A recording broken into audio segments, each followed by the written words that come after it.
Bonjour, bienvenue dans le podcast L'histoire des Germains, des Francs et des Mérovingiens. Je m'appelle Xavier. Et je m'appelle Romain. Abonnez-vous à notre podcast sérieux, mais pas trop, conçu pour les passionnés d'histoire, qui veulent tout comprendre sur ces peuples, leurs aventures, leurs coutumes et leurs territoires durant le premier millénaire. Retrouvez-nous sur les réseaux sociaux Facebook et Instagram et sur notre site internet à meropodcast.fr. Et n'hésitez pas à nous faire part de vos commentaires ou à nous donner des étoiles sur votre plateforme de balado favorite.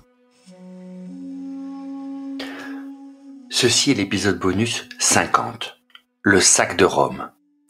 L'écrivain païen Zosime, de la fin du 5e siècle, dans son histoire à la fois monumentale et assez fantasque de l'Empire romain, raconte l'épisode suivant à la mort de Stylicon, et je le cite. Comme si tant de mots n'eussent pas suffi pour contenter la rage du mauvais génie qui tourmentait les hommes durant l'absence ou le silence des dieux, il en survint encore un autre. Les soldats, qui étaient en garnison dans les villes, ayant appris la mort de Stylicon, se jetèrent en même temps sur les femmes et sur les enfants des étrangers, les massacrèrent et pillèrent leurs biens. Les parents de ceux qui avaient été tués, s'étant assemblés, ayant pris Dieu à témoin de l'impiété et de la perfidie des Romains, se joignirent à Alaric dans le dessein d'attaquer Rome. Histoire de Rome, livre 5, par Zosime. Ce passage tardif de l'histoire romaine, fin 408 à la mort de Stylicon, nous rappelle une vérité désagréable sur l'Empire romain tardif. Les pogroms contre des populations civiles perçues comme étrangères et déloyales ne datent pas du 19 ou du 20e siècle. Et on découvre aussi au passage combien les Romains et autres Italiens de l'Empire portent une sacrée responsabilité dans la chute de la ville éternelle 2 ans après la mort du bras droit de l'empereur. Et ce, malgré la croyance populaire tenace qui veut que la chute de Rome en 410 n'ait pour cause que la sauvagerie des hordes de barbares sanguinaires venus de Germanie pour brutaliser d'innocents Romains. Alors, il faut revenir un peu en arrière pour expliquer l'enchaînement des faits qui précèdent cette catastrophe, considérée comme l'autre grand désastre du début du 5e siècle avec l'invasion des supergroupes de 406.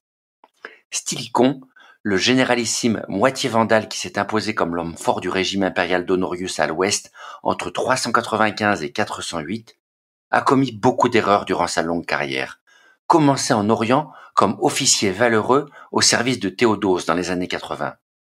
Mais l'homme, marchant dans les pas de son mentor, n'a jamais dévié de sa mission principale que de chercher à défendre l'Empire à tout prix. Et dans la continuité de tout ce qui s'est fait depuis un siècle, Stylicon a bien compris qu'il n'y avait plus d'alternative à ce stade à l'enrôlement massif de barbares pour maintenir la puissance de l'armée dite romaine, dans le but un peu paradoxal de se protéger des autres barbares.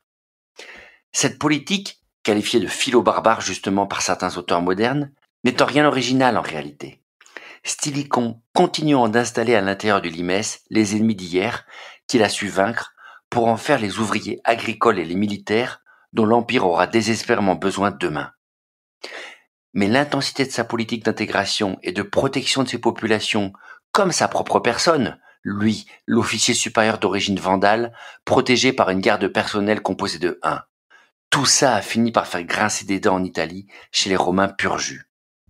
En fait, le sentiment anti-barbare dans les populations romaines n'a fait que grandir au fil des installations et s'est déjà traduit notamment au travers d'émeutes populaires dont on vous a déjà parlé, comme celle de Thessalonique en 390 contre le gouverneur goth de la ville, lynché par la populace, ou celle de Constantinople en 400, où Eudoxie chauffe la foule pour se débarrasser de ces mêmes Goths et reprendre le pouvoir.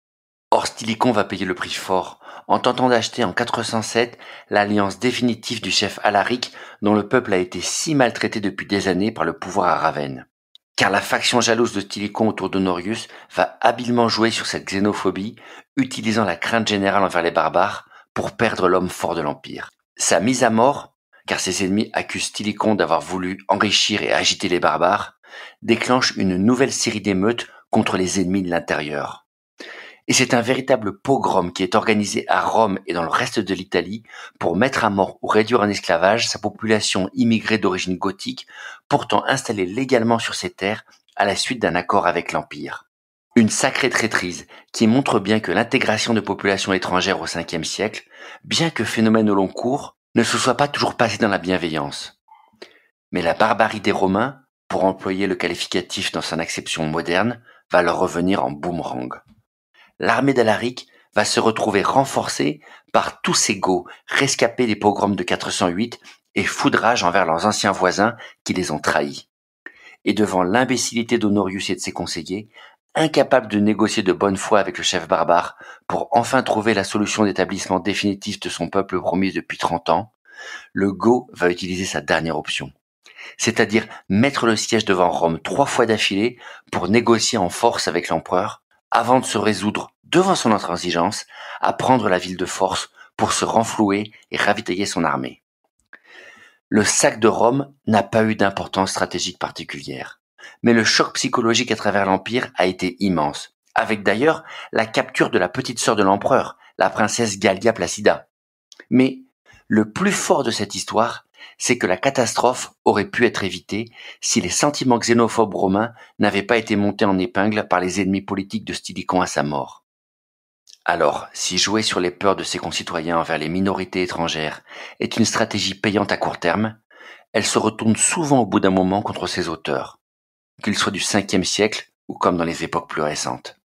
Une leçon que les Romains déchaînés de 408 vont redécouvrir 2 ans plus tard, lorsque leurs anciennes victimes viendront se venger et mettre à sac leur ville. Et qui annonce aussi, malgré la sécheresse des sources historiques, sur ces temps troublés, que l'intégration et le mélange progressif des populations d'origine barbare au sein de l'Empire comme les Francs, durant le 5e siècle, sera un processus long, et compliqué, et souvent sanglant. Un accouchement dans la douleur donc, d'une nouvelle ère connue sous le nom de Moyen Âge.